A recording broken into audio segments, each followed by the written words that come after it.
Daniel, obrigada pela sua vinda aqui.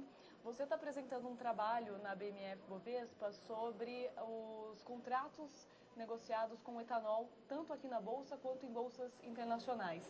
O contrato da Bolsa tem uma liquidez muito pequena. Vocês verificaram isso também em outras bolsas do mundo? Nós analisamos a operação com o contrato de Nova York e o contrato de Chicago, né? São os dois contratos que têm mais liquidez aí do que o contrato brasileiro, são os dois principais contratos de etanol no mundo. Né?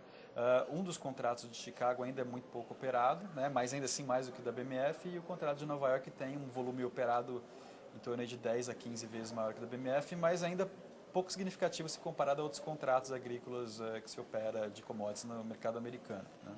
E qual que seria o principal fator para essa baixa liquidez para o mercado de etanol ainda?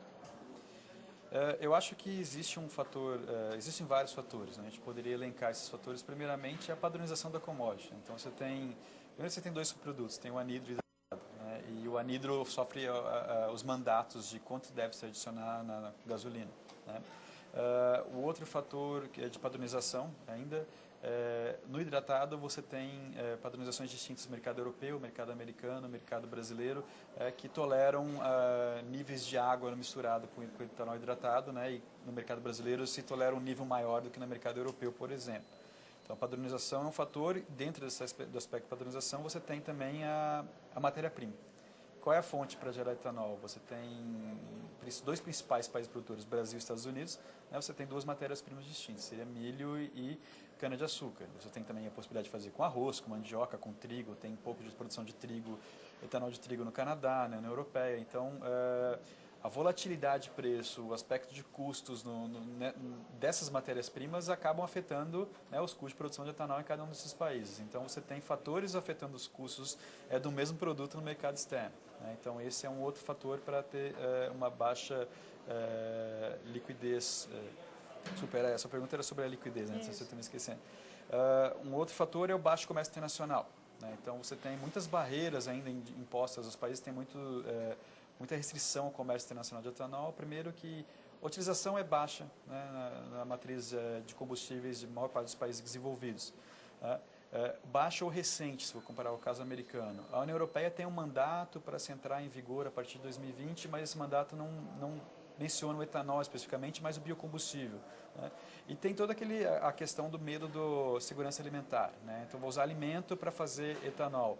Então, há uma barreira muito forte à comercialização dos produtos. Então, o comércio internacional de etanol ele é muito baixo se comparado a outras culturas. Né? Soja, por exemplo, café, nós comercializamos o açúcar, um volume aí 50% do que a gente produz, né? E etanol, esse volume nos melhores anos não foi acima de 10%. Na média tem sido um patamar entre 5% e 10% de exportação. Então, você não tem o hedger interessado em fazer o comércio de as trades e os hedge exportadores ou importadores. Então, esse é um fator. Se olhar no mercado brasileiro, especificamente, você tem várias usinas produzindo etanol, alguns grupos produtores, né, e poucos comercializantes, os distribuidores. Então, você tem uma concentração na distribuição que acaba fazendo um efeito, não vou dizer que de oligopsônio, né, mas você tem uma certa combinação do preço, né, que acaba estimulando o setor. Uhum. E outro fator, acho que preponderante, isso principalmente no mercado brasileiro, é a intervenção no setor de combustíveis. Né,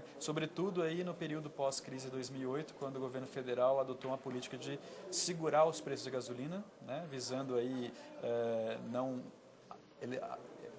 elencar mais ainda os índices de preço, né, que se tinha para o consumidor, e isso levou a um sufocamento das margens dos produtores de etanol. Então, o etanol passou a ter uma banda, né, que não permitia-se que o preço flutuasse acima dessa banda, porque essa banda era o preço da gasolina.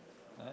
Então, se você tem um setor intervindo, né, diretamente, você acaba afetando o interesse por hedge dessa produção. Bom, só a padronização, então, não resolveria, não estimularia esse comércio internacional? Eu acho que talvez seja um começo, né? Primeiro passo. É um primeiro passo, mas eu estou falando de dois grandes produtores, Brasil e Estados Unidos. Né? Os outros mercados ainda são muito incipientes na produção.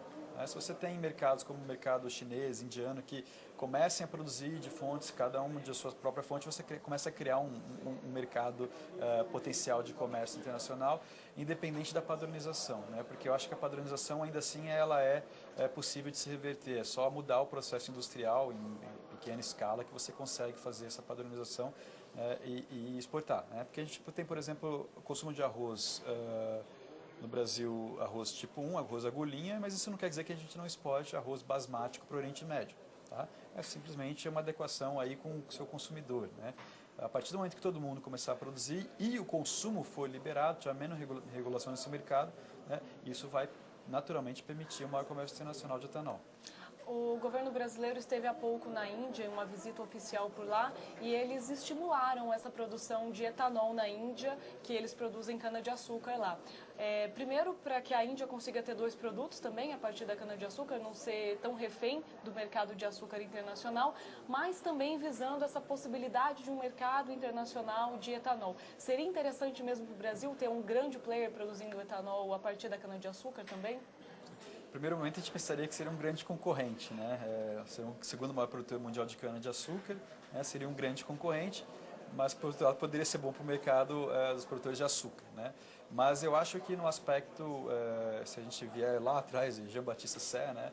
Que a oferta cria a demanda, eu acho que seria um pouco disso, né? Você teria um mercado gigantesco. É um país com uma população enorme, com etanol, né? Vizinhos com alta população, né? De pegar o Sudeste Asiático, pegar o Paquistão, são países de população muito elevada. Você poderia permitir a desregulação desse mercado, né? Você colocaria bilhares, a gente dizer assim, de consumidores novos, potencial, né?